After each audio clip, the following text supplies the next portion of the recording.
요한계시록 6장 공부하는데 오늘부터 이제 그 일곱 인봉 떼는 이야기 공부합니다. 일곱 인봉. 이제 화면을 좀 보겠어요. 복습을 좀 하고 이렇게 공부를 하겠습니다. 자, 기억나시죠? 요한계시록이라고 하는 성경을 조금 더 효과적으로 잘 이해하기 위해서는 전체의 흐름을 아는 게 중요하다 그랬죠. 부분을 아는 것도 중요하지만은 전체 모습을 아는 게 굉장히 중요하다 그랬어요. 산 비유 제가 가끔 듭니다. 산 사람은 산을 모른다. 네? 그런 말 있잖아요. 산에서 평생 살았는데 왜 산을 몰라? 산 바깥을 나가본 적이 없기 때문에 산 안에 있는 뭐 어디 꽃이 있고 뭐 어디 도라지가 있고 어디 산사람이 있고 이런 건 잘 아는데 산 전체의 모습을 몰라요. 그래서 한번 멀리 떨어져서 객관적으로 산의 모습을 이렇게 봐야 알 수 있는데 산 사람은 산을 몰라요. 그래서 대한민국에서만 있으면 대한민국을 잘 모릅니다. 오히려 좀 바깥에 나가서 대한민국을 볼 필요도 있는 거죠. 자, 그래서 한번 이제 보면은 요한계시록 4장 5장부터 이제 써놨습니다. 4장 5장은 우리가 이미 공부를 했어요. 지난주까지 하나님께서 요한을 이제 하늘의 열린 문을 통해서 하늘 성전으로 부르셔가지고 하늘 성전의 모습을 보여준 게 이제 4장 5장이라 그랬죠. 그리고 이제 6장부터 인을 떼는데 이 요한계시록 중심이 이제 이 인봉, 일곱 인봉, 그 다음에 일곱 나팔, 일곱 대접, 16장까지 요 중심으로 이렇게 이루어져 있다 그랬어요.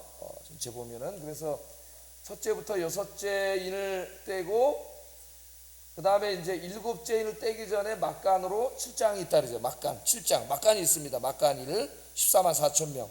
하나님의 인침을 받은 자, 하나님의 인침을 받은 자만 구원받아요. 인침을 받은 자 14만 4천 명, 막간이 있고 그 다음에 이제 8장 1절 2절에 보면 일곱 인을 떼는 내용이 나와요. 일곱 인을 떼면 이제 일곱 나팔을 가진 천사들이 일곱 나팔 재앙을 준비하는 모습이 나오고 성도들의 기도가 하나님께 상달되는 모습이 나옵니다. 자, 이제 그래서 이제 일곱 인을 떼면 첫째부터 여섯째 나팔까지 이제 나팔 재앙이 쭉 나옵니다. 그리고 일곱째 나팔 나오기 전에 여섯째와 일곱째 나팔 사이에 또 막간2가 나와요. 막간2. 10장과 11장. 두 증인의 이야기입니다. 이 땅에 재앙이 일어나고 하나님의 심판이 일어나고 이러는 가운데에 하나님께서 이제 이 세상을 어떻게 구원하시는가 하는 구원의 수단이에요. 이 막간2는. 그 구원의 수단이 누구예요? 두 증인이죠. 두 증인. 두 증인이 복음을 증거하는 교회 복음의 사명입니다. 그리고 이제 일곱째 나팔을 분 다음에 일곱째 나팔이 끝났으면 일곱 대접이 나와야 될 것 같은데 일곱 대접 심판 나오기 전에 12장 14장이라는 막간3가 있어요. 막간3. 예? 막간3가 있는데 이거는 사탄과의 영적 전쟁이라고 하는 관점에서 인간의 역사를 조망한 이야기입니다. 영적 전쟁. 영적 전쟁이라는 관점에서 쓰고 그 다음에 일곱 대접 심판이 있고 일곱 대접 심판은 마지막이에요. 그 다음에 다시 17장부터 19장까지는 바벨론 멸망이라고 하는 이런 관점에서 다시 한번 또 인간의 역사를 조망하고 있는 거예요. 새롭게. 그 다음에 이제 백마 타신 예수님이 마지막 이제 승리하시는 장면이죠. 그리고 20장에 천년왕국이 나오는데 천년왕국은 사탄의 심판이라고 하는 관점에서 다시 인간의 역사를 조망한 거예요. 그리고 이제 하나님의 마지막 최후 심판이 나오고 영원한 하나님 나라가 이렇게 나와요. 그래서 4장 5장에서 이제 천상의 모습을 보여줬죠. 뜻이 하늘에서는 다 이루어졌습니다. 구원이 다 이루어졌는데 이 이루어진 구원이 언제 이루어지냐면은 21장에 가면은 요한계시록 21장에 가면은 이 하늘에서 다 이루어진 요한이 봤던 4장 5장의 천상의 그 구원받은 사람들 찬양 예배가 막 나오잖아요. 그 하나님 나라가 땅으로 내려와요. 21장에 보면 예루살렘, 새 예루살렘의 모습으로 땅으로 내려와서 이 인간의 세상 우주를 덮습니다. 하나님의 나라가 탁 덮으면은 모든 게 치유되고 악은 심판되고 모든 게 치유돼서 완전한 하나님의 나라가 이루어져서 하나님의 나라의 그 지복의 상태를 마지막으로 보여주고 있어요. 그러니까 기독교는 궁극적으로 소망의 종교. 하나님이 계시기 때문에. 당장은 막 지금 막 일곱 인재앙이 일어나고 일곱 나팔 재앙이 일어나고 일곱 대접 재앙이 일어나고 막 우리 삶 속에 수도 없이 이런 고난과 고통이 막 벌어지지만 절망이 없어요. 왜냐 하나님 살아계시기 때문에 결국 하나님의 나라가 이루어지고 하나님이 승리하십니다. 그리고 이 가운데에서도 이 고난 가운데서 하나님이 우리를 지키고 계셔요. 지키고 계셔요. 그래서 전체 내용을 한번 살펴보았습니다. 그 다음에 한번 보겠습니다. 그 다음에 이제 이 일곱 인과 일곱 나팔과 일곱 대접, 사탄의 심판에 대한 이 모든 그림은 첫째 조심해야 될 게 그 세대주의 해석을 조심해야 된다 그랬죠. 예? 그 사람들은 어떻게 해석한다 그랬어요? 4장과 5장 하나님께서 요한을 이리 오너라 그래가지고 천상으로 이렇게 초청하시잖아요. 그 요한이 초청을 받았는데 그 4장에서 초청받은 걸 교회라고 해석을 해요. 그래서 교회는 휴거됐다 그래요. 휴거 4장에 휴거됐고 4장 5장이 천상의 모습이죠. 6장부터 이제 이 일곱 시리즈 재앙 시리즈 19장까지는 7년 대환란 때 일어날 일들을 시간 순서대로 기록한 것이라고 그렇게 해석을 합니다. 이게 이제 모든 이단 종말론의 뿌리라 그랬어요. 세대주의는 이단은 아니에요. 성경 해석이 좀 다른 거지. 그런데 이단 종말론의 뿌리가 다 여기서 나와요. 여기가. 예? 그러니까 요한계시록의 이 일곱 시리즈 재앙은 다 언제 일어난 일이라고요? 언제인지 모르지만 갑자기 교회는 누구예요? 신실하게 예수 믿는 사람들, 교회 다닌다고 다가 아닙니다. 신실하게 예수 믿는 사람들만 휴거되지 못한 나머지 신실하지 못한 사람들과 모든 사람들은 땅에 남아서 7년 동안 문자적으로 해석해요. 7년 동안 대환란을 겪는다는 거예요. 7년 동안. 네? 그 7년 동안 대환란의 그 이야기를 다루는 게 요한계시록 6장부터 19장까지라는 겁니다. 대환란. 그래서 아마 여러분 중에서 이제 그 비디오나 영화를 보신 분도 있고 휴거라고 하는 또 책 레프트 비하인드 뒤에 남겨진 사람들 이런 책 팔아요. 말씀사 가면은 그런 책 읽으면 안 됩니다, 여러분. 이 세대주의에 의해서 오염된 책들이에요. 오염된 책들.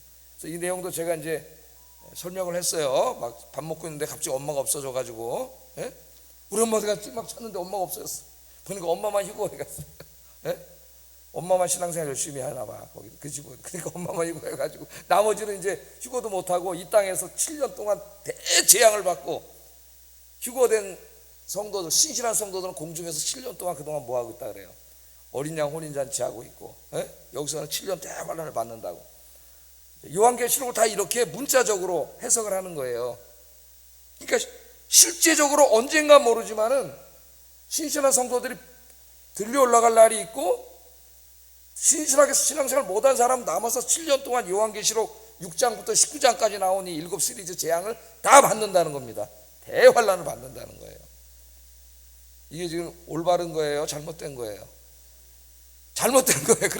그렇게 해석하면 안 된다 그랬어요. 그래서 제가 이제 그려드린 게 그게 아니고 일곱인, 일곱 나팔, 일곱 대접 이런 모든 재앙은 2000년 전에 예수님이 오신 초림 때부터 다시 오실 재림 때 이 사이에 일어날 일들이다 그랬어요. 이 사이에 일어날 일들을 상징적으로 한 것이지 역사 재림하시기 7년 전, 요 7년 앞에 여기서 일어난 일이 아니라는 거예요. 세대주의자들은 어떻게 해석한다고요? 예수님이 재림하시기 정확히 문자적으로 7년 전에 교회는 신실한 성도들은 휴거하고 나머지는 남아서 이걸 다 지금 이 심판을 받는다. 그런 얘기 많이 들어봤을 거예요. 지금도 그렇게 설교하고 떠드는 사람들이 엄청 많습니다. 여러분 인터넷 이런 데서 다 이런 사람들이 엄청나게 많기 때문에 굉장히 조심해야 된다. 그래서 여기 이제 앞으로 나올 1260일 뭐 3년 6개월 앞으로 42개월 여러 가지로 나오는데 앞으로 다 공부를 할 거예요. 또 그때마다 또 반복해서 또 공부하고 하고 계속 그럴 겁니다. 잊어먹기 때문에 계속 반복해서 공부를 할 거예요. 자, 그러니까 계시록에 나오는 지금 빨리빨리 없애지 말고 자, 이 모든 재앙들은 예수님의 초림 때부터 재림 때까지 있는 모든 내용들이에요. 여기 뭐 전쟁도 있고 뭐 별게 다 있잖아요. 예? 이런 전쟁을 예로 들면은 전쟁은 예수님 계실 때도 전쟁이 있었지. 그때부터. 예?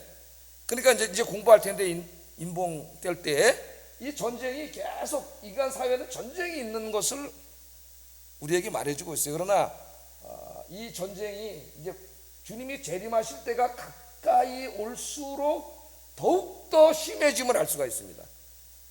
공간복음서에서 얘기하듯이 난리와 난리의 소문을 듣고 전쟁의 소문을 듣고 그러잖아요.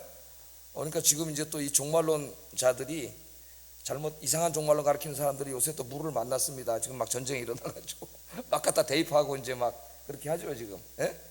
그래서 이제 전쟁이 하여튼 조금 더 강화된 형태로 나타날 것이면 틀림이 없어요. 인간 사회에서. 그러니까 이제 이 사이에 일어날 일들인데 지금 우리가 어느 시점에 살고 있는지는 알지 못해요. 그죠? 예수님이 재림하시는 게 언제인지 모르잖아요 우리가 지금. 예? 우리가 어느 시점에 살고 있는지는 알지 못합니다.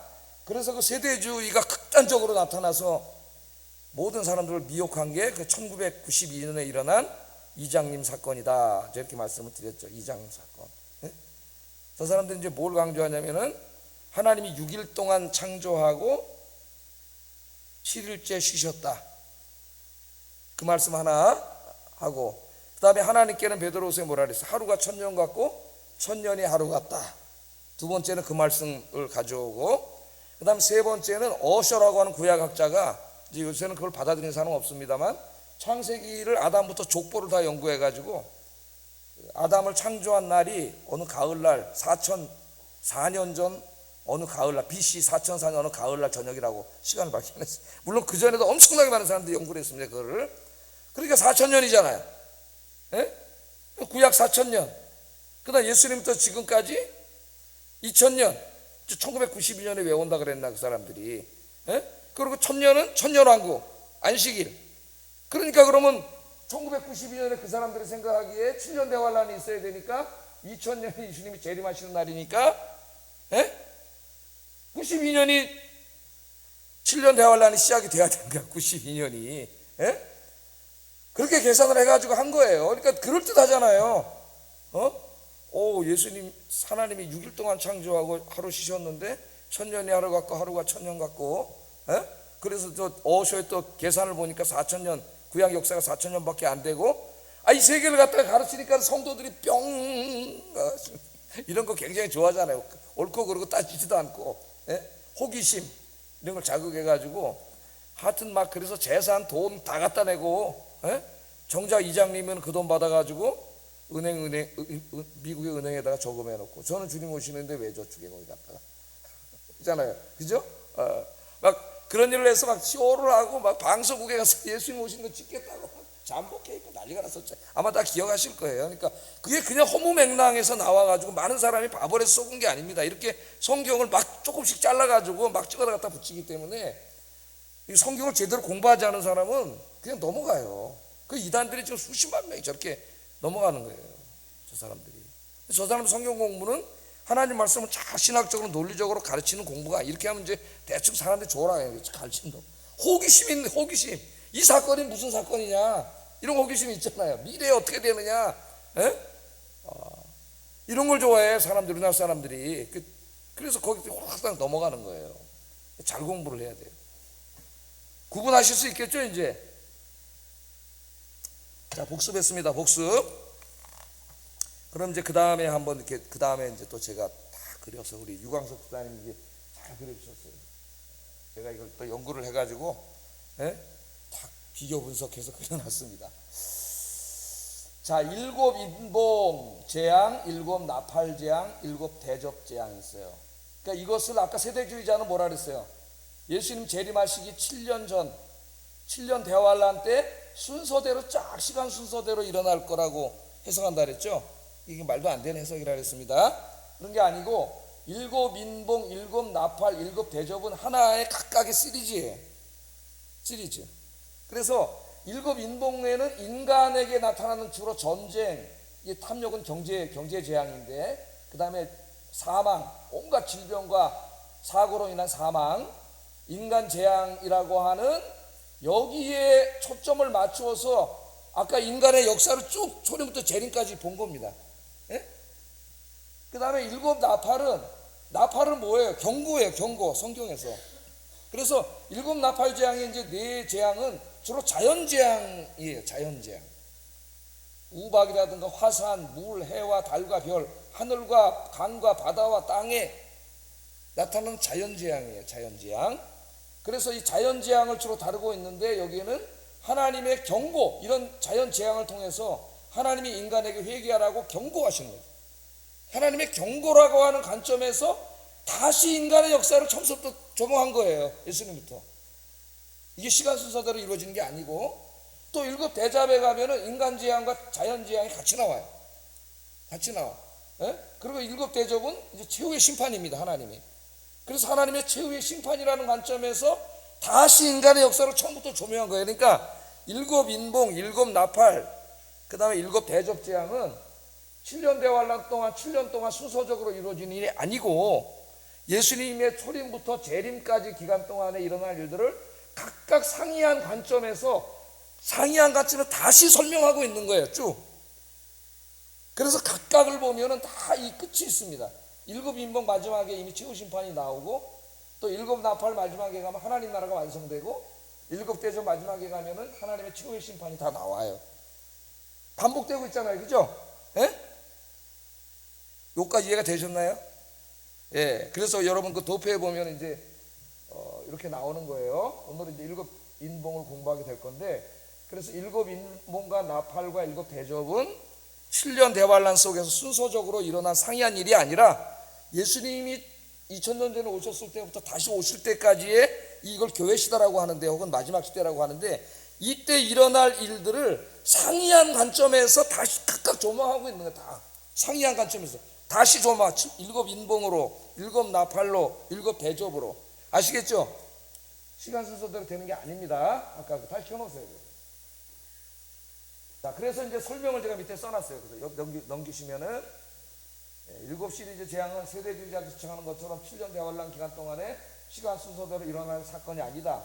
예수님의 초림과 재림 사이의 기간, 교회 시대에 일어나는 사건들이다. 일곱 인방, 일곱 나팔, 일곱 대접 제압은 초림과 재림 사이의 기간에 하나님께서 행하실 일들을 각각 다른 관점에서 기록한 것이다. 아시겠죠? 예. 그러니까 일곱 인봉에도 이미 예수님 초림부터 재림까지 모든 일이 다 있어요. 다 나타나요. 일곱 나팔에도 다 나타나고 일곱 대접에도 다 나타나는.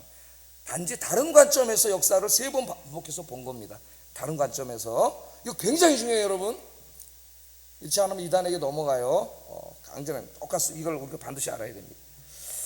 자, 그럼 여기까지 이해되셨죠? 예. 그래서 이제 그 다음에 그림을 보시면은 그 다음에 이제 또 도표가 나올 거예요. 예.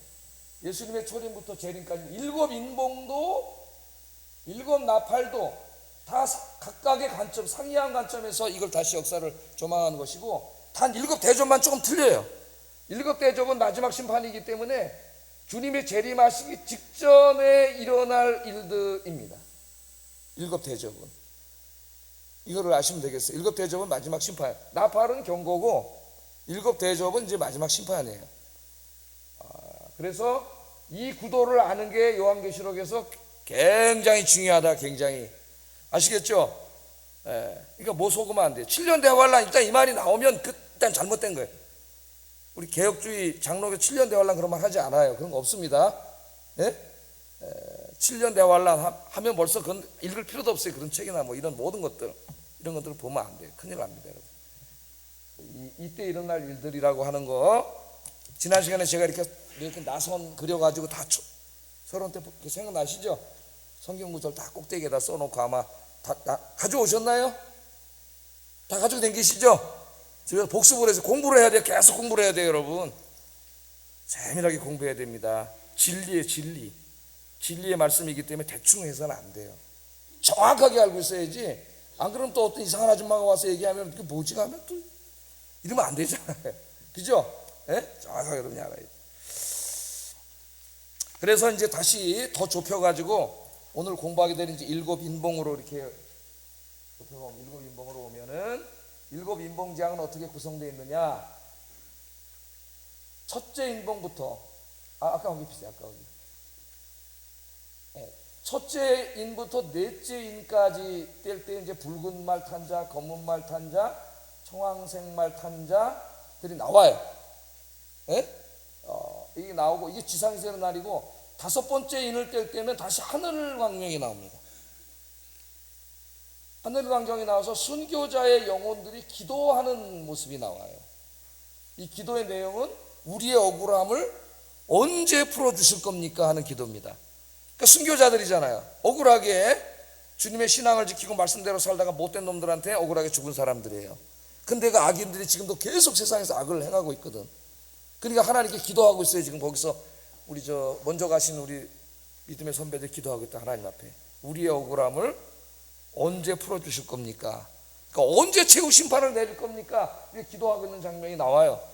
그때 하나님이 이제 택한 자들을 다 구원할 때까지 좀 안식하고 있거라 그렇게 하시는 말씀이 나와요. 그러니까 땅에서는 엄청난 재앙이 일어나고 있는데 악을 행하는 거죠. 악인들이. 이걸 보고 안타깝게 여기고 있는 순교자들의 영혼이 지금 하늘에서 기도하고 계신 거죠. 언제까지 악이 이렇게 기승을 부리도록 내버려 둘 겁니까? 하고 있고, 그 다음에 이제 여섯 번째는 어디 갔어? 여섯 번째, 이게 여섯 번째 일 때는 이제 이들의 기도가 이루어져서 최후 심판이 이루어져요. 최후 심판이. 악은 영원할 수 없어요, 여러분. 지금 당장은 악이 이기는 것 같고 잘 나가는 것 같죠? 하나님이 살아계시기 때문에 악은 절대 이길 수 없습니다. 악은 이제 최후 심판을 받게 돼요. 그리고 이제 7장에 가면은 막간일이 나오잖아요. 막간일. 그 막간일에는 이러한 악이 행해지는 가운데서도 하나님의 인침을 받은, 여기 이제 하나님 인침받은 사람이 나와요. 한번 보세요. 이렇게 이마에 인친 게 보이는지 옆에 분한테 한번. 보이세요? 인간의 눈으로 안 보이죠? 인친자가 이제 숫자가 14만 4천 명이라고 하는데 상징적인 숫자라 그랬습니다. 인침받은 사람들만 구원을 받게 되는 거죠. 이 사람들만. 이렇게 해서 이제 7 인방 재앙이 나오고 나중에 7 인을 뗄 때는 7 나팔을 준비하는 천사들이 나오고 성도들의 이 기도가 다 상달되는 이런 내용이 이게 구성이 돼 있어요. 구성이 돼 있습니다. 자, 그래서 7 인봉은 뭐냐? 이 지상에 이루어지는 이런 이제 이 인간에게 닥치는 이런 고난과 죽음이라고 하는 관점에서 인간의 역사를 조망하고 있는 거예요. 하나님 떠난 인간이 얼마나 불행해지는가, 불행하게 살고 있는가, 그걸 보여줍니다. 자, 여기까지 서론으로 하고 이제 공부하겠습니다. 야, 이해 안 되는 거 있어? 질문을 받을 수가 없네. 너무 멀어서 거리가. 이해 안 되는 거 있으면 나중에 질문을 하세요. 질문할 시간 드릴까? 질문 한번 해보세요. 이해 안 되는 거 있으면, 궁금한 거 있으면 Raise your right hand. 우리 성도님들은 이미 여러 번 공부를 해서 다 아실 거예요. 자, 그러면 이제 6장으로 가보겠습니다. 6장으로. 자, 이 G.K. 빌이라고 하는 이 요한계시록 주석가는, 제가 이 사람을 이제 자주 인용하는 것은 제가 최근에 봤기 때문에 인용을 하는 거예요. 요한계시록 6장 1절 8절의 타이틀을 이렇게 정했더라고요. 그리스도는 교회 시대에 정화와 징벌을 위해 하늘의 악한 세력들이 사람들에게 시련을 가하는 것을 허용하신다, 이렇게 정했더라고요. 여기 지금 이제 인봉을 뗄 때마다 무시무시한 재앙이 나타납니다. 재앙이 나타나는데 이 악한 영들이 인간에게 재앙을 끼치는데, 그런데 그 악한 영들이 인간에게 재앙을 일으키도록 뒤에서 명령한 분이 그리스도로, 부활하신 그리스도. 그 상당히 이걸 좀 깊이 들어가면 어렵습니다. 이 말씀이. 나중에 이제 오늘 강의 끝날 때 제가 설명을 할 텐데, 어떻게 그 의로우시고 사랑이 많으신 그리스도께서 악한 세력, 사탄, 귀신의 세력들을 시켜가지고 인간에게 재앙을 주도록 명령을 하시는가? 이제 신학적으로 이게 상당히 어려워지는 거예요. 그래서 좀 이따 한번 이것도 마지막으로 한번 좀 생각을 해보겠어요. 자, 예수님께서 이제 여러분 사도 요한이 그 하나님의 오른손에 있는 7 인봉으로 이렇게 인봉된 닫혀 있는 두루마리를 받지 않습니까? 이 인봉이 다 떼져야 인간에게 구원이 이루어지는데, 요한이 보니까 인간의 세계에는 이 인봉을 뗄 사람이 없어요. 그래서 울었죠. 절망의 울음입니다. 그건 뭘 말하는 거죠? 인간에게는 스스로를 구원할 수 없음, 그런 힘이 없음. 인간은 다 죄인이에요. 그런 수단이 없어요. 근데 울지 마라. 그러면서 유다의 사자, 다윗의 뿌리, 일찍 죽임을 당한 어린 양, 누구예요? 예수 그리스도께서 구원을 다 이루셨다. 예수 그리스도께서 떼실 것이다. 그래서 이제 그리스도께서 이제 그 인봉을 떼는데 오늘 6장에서 인봉을 하나씩 떼는 겁니다. 자, 그런데 예수님이 인을 뗄 때에 사람들은 구원 계획이 펼쳐질 것으로 생각을 해요. 왜? 인봉을 떼야 이제 구원이 이루어지니까. 그런데 인봉을 떼는데 구원 계획이 이루어지는 게 아니라 재앙이 나타나요. 재앙이, 엄청난 재앙이 나타나요. 우리가 이제 이것을 살아가면서 우리 시대에 우리는 우리가 겪을 것이고 또 미래 세대는 미래 세대가 겪을 거예요. 이 고난이 잔뜩 나타나요. 왜 구원이 나타나지 않고 재앙이 나타나는가 이 땅에, 우리가 좀 생각을 해봐야 되겠습니다. 물론 이제 첫째 인을 뗄 때는 예외예요. 그거는 좀 이따 또 설명을 하고. 자, 왜 재앙이 나타나는가 이렇게 한번 생각할 필요가 있습니다. 어떤 사람이 몸이 굉장히 많이 아파가지고 병원을 찾아갔어요. 병원을. 몸이 아프면 가잖아요. 그러니까 이 고통은 굉장히 은혜예요. 하나님 앞에 고통이 있어야, 통증이 있어야 우리가 병원에 갑니다. 그런데 아무리 저 속에서 뭐 진짜 죽을 병이 다 걸려서 암세포가 퍼지는데도 통증이 없으면 죽죠, 사람이. 통증은 축복이에요. 내 몸에 지금 문제가 생겼다는 것을 알려줘. 빨리 병원에 가라.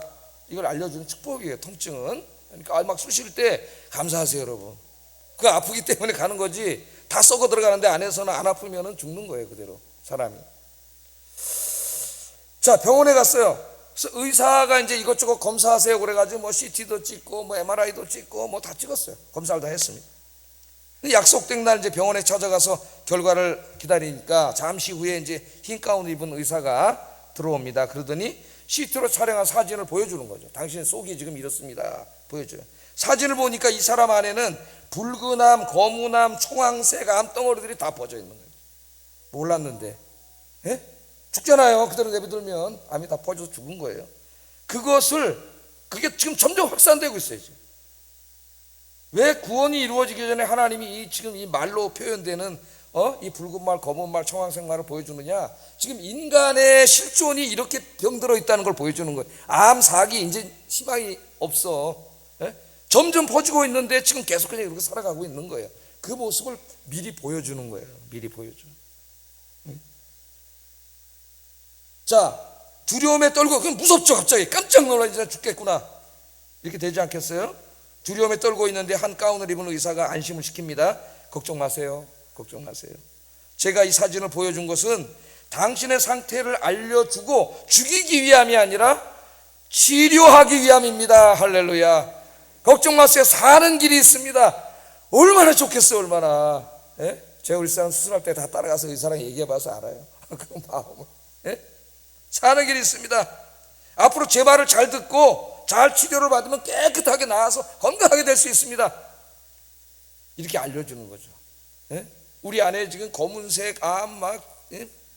붉은색 암, 청황색 암, 이게 우리 인간의 실존에 가득 차 있어서, 예? 이게 죽는지도 모르고 자기 죽어서 다 퍼지고 있는지도 모르고 매일매일 그냥 사는 거예요. 그냥 돈에 빠져서, 세상에 빠져서, 그냥 뭐 권력에 빠져서. 아침에도 제가 설교했지만은 다 그 암덩어리가 잘 죽이고 있는데도 모르는 거예요. 지금 죽어서 끝나는 것도 아니잖아요. 지옥에 가게 생겼는데도 모르고 있는 거예요. 그러고 의사이신 하나님께서 오늘 이 인봉 재앙, 첫째부터 넷째 인봉 재앙을 통해서 당신의 상태를 보여주는 겁니다. 우리의 상태를. 지금 이 상태예요. 이 상태. 예수님께 나오지 않으면 죽습니다. 다 퍼져가지고. 예? 그걸 지금 미리 보여주는 겁니다. 죽기 일보 직전이에요. 그러나 오늘 희망이 있잖아요. 예수님이 인봉을 떼시고 주님께 나오면은 주님이 다 치료해 주실 줄 믿습니다. 살려주셔요. 건강하게, 더욱더 건강하게, 영육간에 건강하게. 할렐루야. 예. 자, 그리고 이제 인봉을 뗍니다. 이제 이해를 하시겠죠? 예, 비유로 제가 말씀을 드렸어요. 자, 그래서 첫 번째 인봉을 빡 뗐어요. 그랬더니 흰 말 탄 사람이 나타납니다. 2절 한번 읽어보겠습니다. 시작.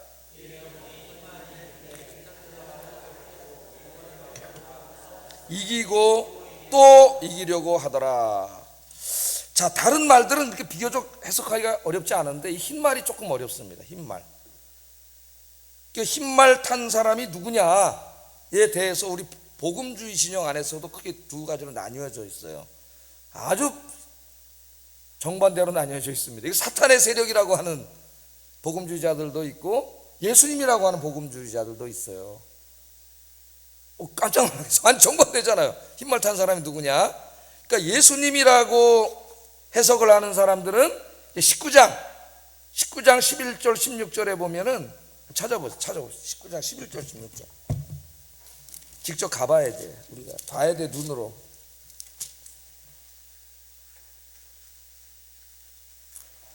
거기 누가 나와요? 하늘에 열린 곳을 보매 백마와 그것을 탄 자가 나타나잖아요. 백마, 흰말, 백마를 타고 딱 나타나는데 그분이 누구냐면 예수님이거든. 부활하신 예수님이 이제 마지막 다 그걸 심판하고 승리하시는 모습이 19장에 나와요. 그래서 흰말이 요한계시록에 2번 나오는데 19장은 100% 예수님이시거든.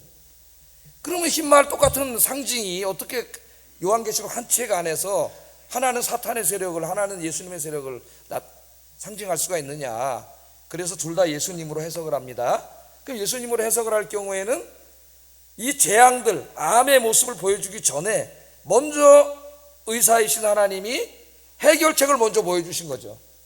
그 절망적인 얘기를 들려주기 전에 먼저 희망적인 얘기를 들려준 거예요. 예수 그리스도가 다 이기고 또 이기고 할렐루야, 승리하셨다. 그걸 보여주신 것이 됩니다.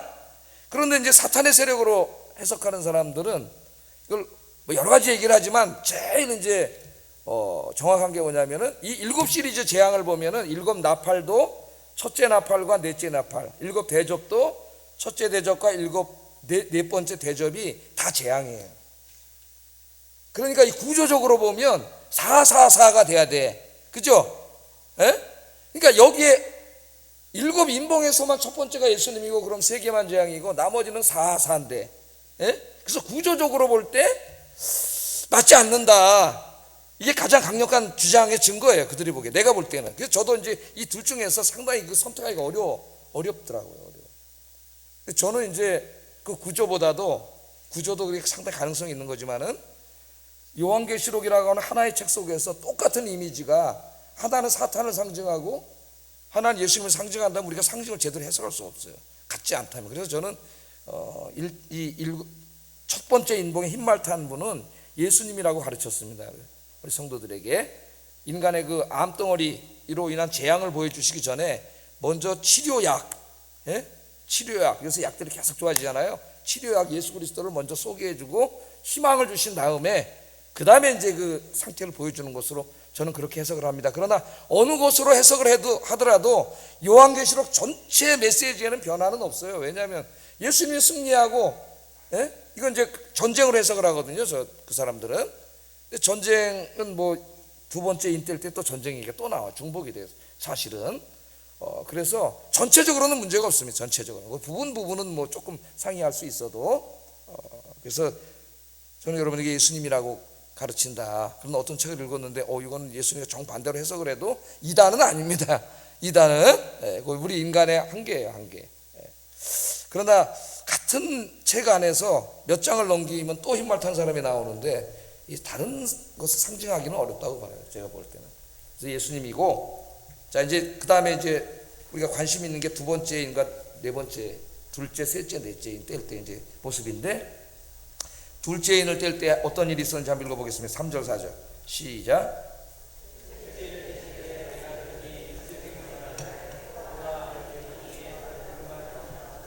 그 탄자가 허락을 받아 땅에서 화평을 제하여 버리고 서로 죽이게 하고 또 큰 칼을 받았더라. 자, 인간이 하나님 떠나서 죄 짓고 살 때에 하나님께서 그 악한 세력들에게 이게 뭐 명령을 하신 것일 수도 있고 허용을 하신 것일 수도 있습니다. 그건 나중에 한번 결론을 내려보겠어요. 명령을 하신 것이라면은 사탄의 세력들을 불러서 하나님이 저들에게 재앙을 내리도록 명령을 하신 게 되고, 허용하신 것이라면 좀 다르죠. 원래 사탄은 인간을 멸망시키는 자들인데 하나님이 우리를 지키기 때문에 못하는 거거든요. 근데 하나님이 잠깐 동안 하나님의 목적을 이루기 위해서 재앙을 허용하신 게 돼요. 이제 요거는 어떤 것인지는 마지막에 결론을 내려보겠습니다.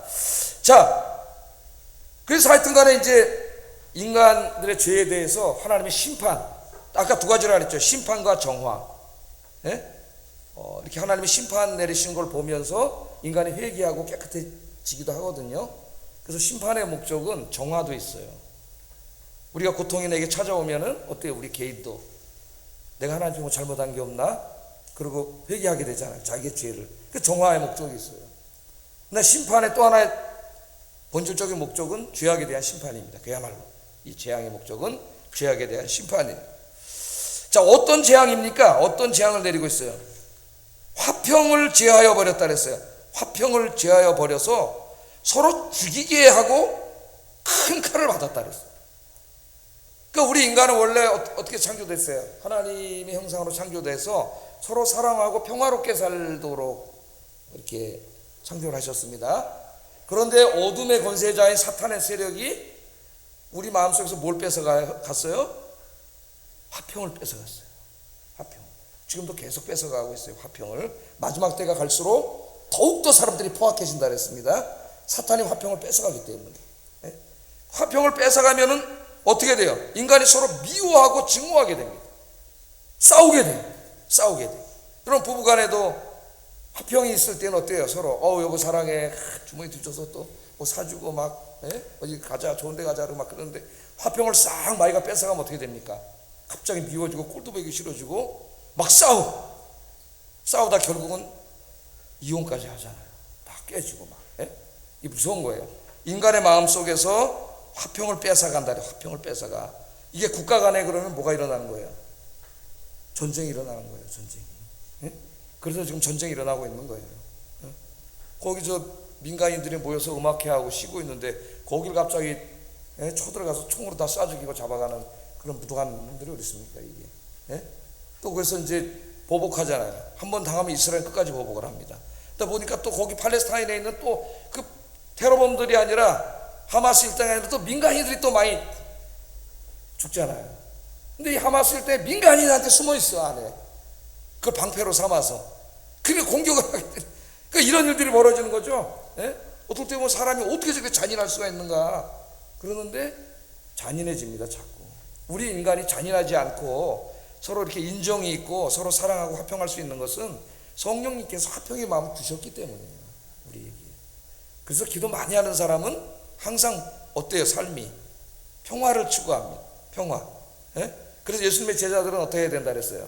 화평케 하는 자는 복이 있다 그랬잖아요. 화평케 하는 자가 복이 있다. 그런데 우리가 기도하지 않고 이러면 예수 믿는 사람들 마음에도 마귀가 화평을 뺏어간다니까요. 이 화평을 뺏어가면 미워하고 증오하고 갈등이 일어나고 막 꼴보기 싫고 이렇기 때문에 막 싸우는 거예요. 서로 화평을 뺏긴 거예요. 마귀한테. 이것이 하나님 떠난 인간에게 나타난 큰 재앙이에요. 여러분. 화평을 뺏기기 때문에 마귀가 계속 뺏어가기 때문에 계속 싸우고 다투고 이러는 교회도 어느 날 보면 그렇게 사랑하면서 살던 사람들이 교인끼리 붙어갖고 싸워가지고 막 싸우는 게 무시무시합니다. 뒤에 몽둥이 들고 딱 지키고 있고 막 완전히 마귀 새끼들이 돼가지고 거기 딱 지키고 있어요. 화평을 다 뺏어가는 거예요. 이 화평의 마음을 되찾지 못하면 인류에게는 희망이 없습니다. 마귀는 계속 뺏어갈 거예요. 마지막 때가 될수록 더욱더 포악해진다 그랬어요. 사람들이. 요즘 보세요 여러분. 얼마나 포악한지 사람들이. 나만 한번 건드려줘라 그런 사람들이 많더라고 보니까. 건드려주면 뭐 하려고? 한번 싸우려고? 싸우려고 나 한 번만 건드려줘라 이런 사람들이 굉장히 많아요.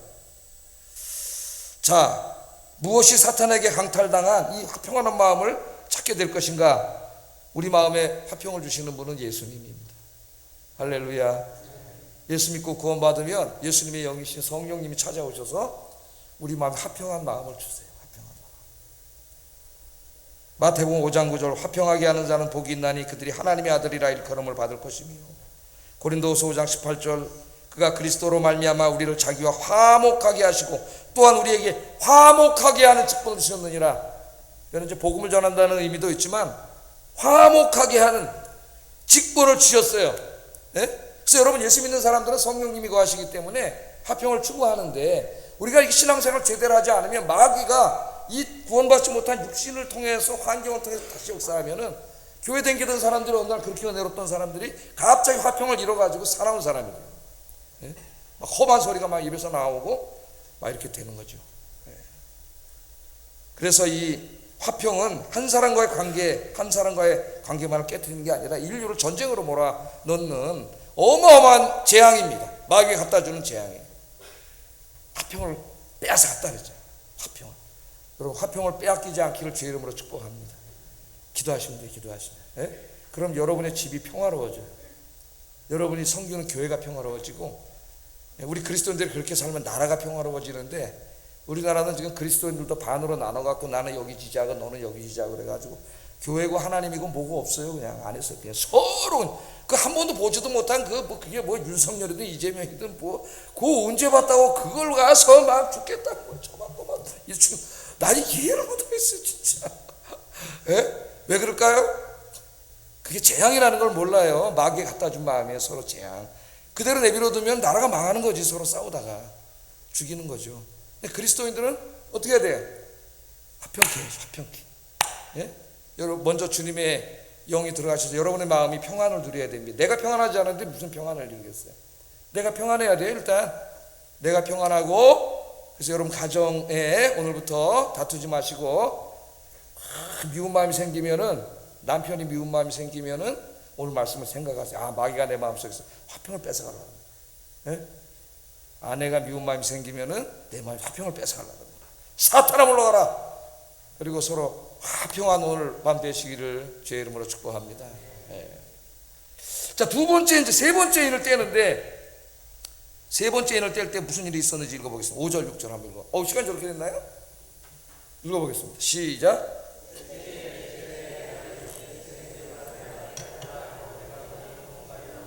그 탄자가 손에 저울을 가졌더라. 내가 네 생물 사이로부터 나오는 듯한 음성을 들으니 이르되 한 데나리온의 밀 한 대요 한 데나리온의 보리석대로다. 또 감람류와 포도주는 해치지 말라 하더라. 이거는 인간에게, 아까 거는 뭐예요? 화평을 뺏어간 거고, 두 번째는 마귀가 인간에게 준 게 탐심입니다. 탐심, 탐욕이에요.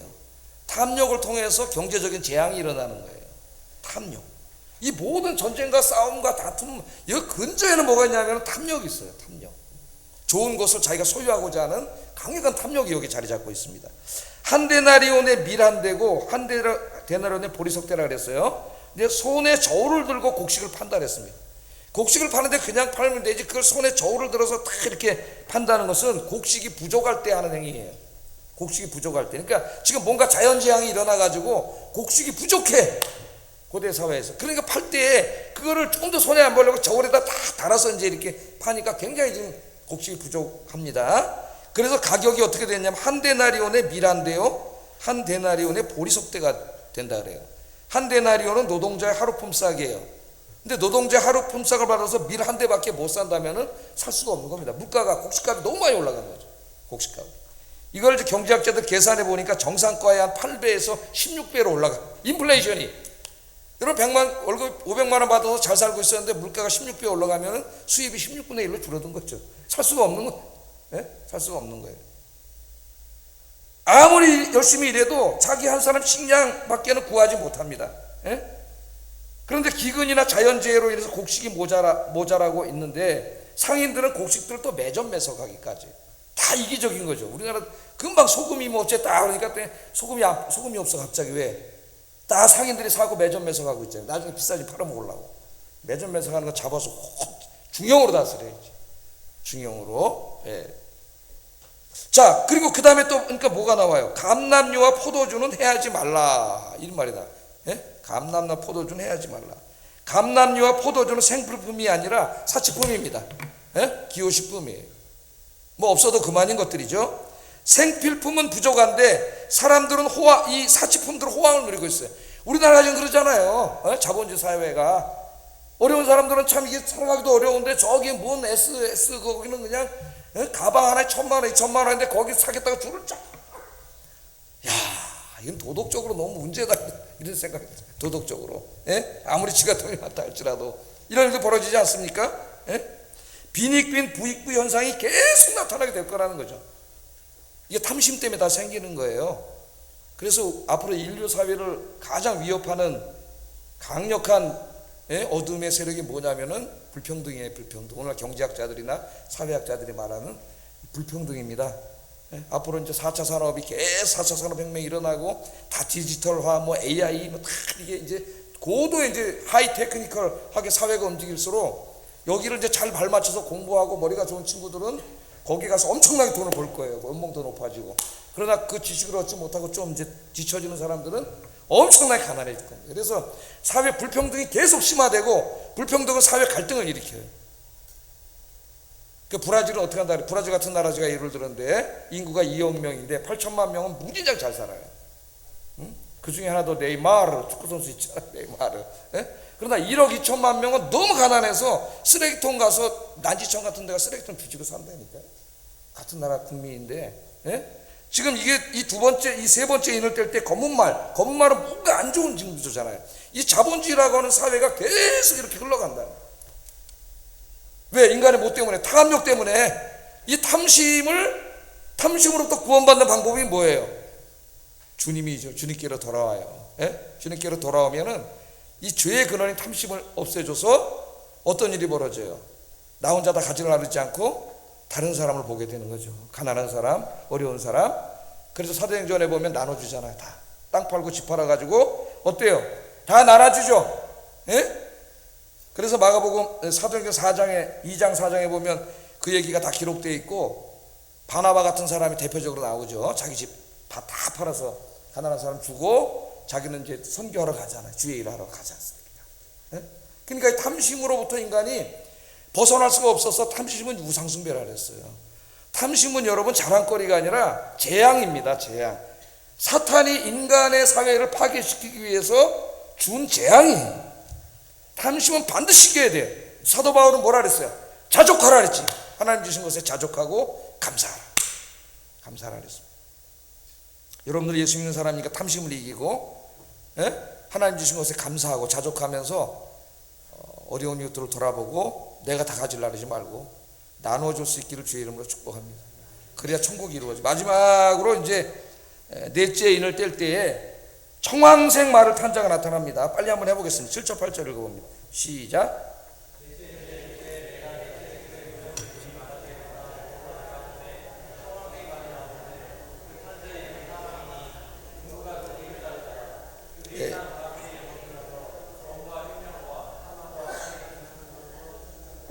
이 청황색은 병들어 죽어가거나 공포에 떠는 사람이 얼굴에 나타나는 어두운 녹색. 우리 뭐라 그래요? 그런 사람 보면 얼굴이 창백해졌다 그러잖아요. 막 죽음의 공포에 떨고 있거나 막 그러면 얼굴이 창백해져요.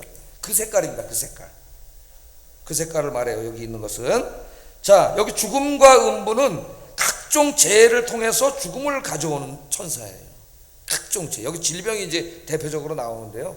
전염병이나 각종 인간의 재해들이 있죠. 뭐 사고, 사건, 사고, 그다음에 뭐 화산 폭발 뭐 다 포함되는데 인간에게 죽음을 가져와요. 사망이잖아요. 이름이 사망. 그러니까 지금 이 어둠의 세력들이 이 질병, 병, 이번에 우리 지금 고통당하고 있는 게 코로나19 같은 거 이런 호흡기 질환, 앞으로도 이제 호흡기 질환이 계속 나타날 것으로 지금 예상을 하고 있는데 지금 또 독감이 나와가지고 독감이 더 아프다 그래요. 걸렸던 분들이 얘기하는 거 보면은 그 독감 예방 주사를 맞는데 예방 주사 맞으면 이틀 동안 더 아프다 그래요.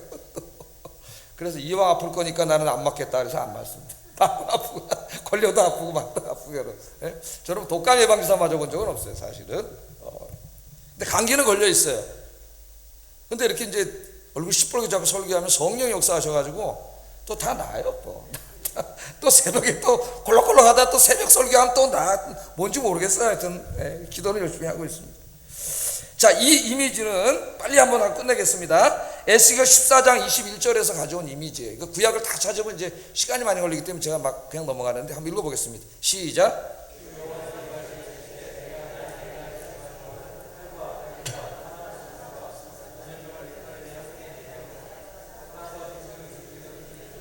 예. 자, 하나님이 이스라엘 백성들을 죄짓고 심판할 때 그들을 심판하는데 하나님이 그 죄짓고 우상숭배하는 사람들을 심판하는 네 가지 수단이 나옵니다. 여기 뭐가 나와요? 곧 칼과 기근과, 칼은 전쟁이죠. 기근과 사나운 짐승과 전염병이에요. 전염병. 요걸 그대로 가져왔는데 오늘 말씀에서는 사망이라고 나오는데 이게 이제 전염병을 말하는 거예요. 전염병을 말합니다. 칼과 기근과 사나운 짐승, 전염병은 어떤 특정한 재앙을 말하기보다는 각 시대마다 사람들의 생명을 위협하고 혼미하게 만드는 두려움에 떨게 하는 온갖 재앙들이에요. 재앙들.